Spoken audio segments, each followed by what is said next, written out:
Why not have the Congress vote on soil here? We've had so many strikes here on U.S. soil, attacks against Jews in Boulder and here in Washington, D.C., Governor Shapiro.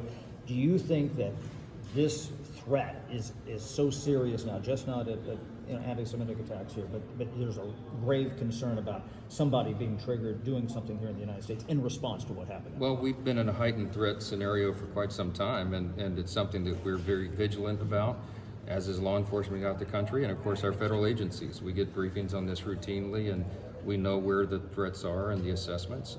But it's a heightened period, of course. Members are concerned about that, as you know. Some of our Jewish members in particular have been targeted, even in recent days, by crazed people. We're going to prosecute those folks to the full extent of the law, and we're going to do everything we can within our power to make sure members are safe and free to do their jobs.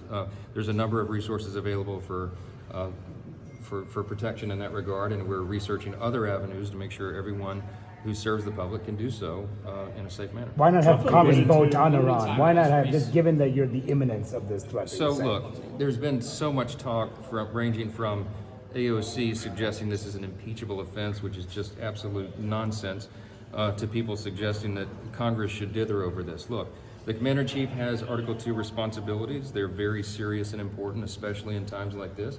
I think he used that authority judiciously. I think this Commander-in-Chief means what he says what he means, and he's trying to protect American assets and personnel. We had 40,000 servicemen, men and women over there in that region, and they were in imminent danger, as was our allies in Israel, and as were we.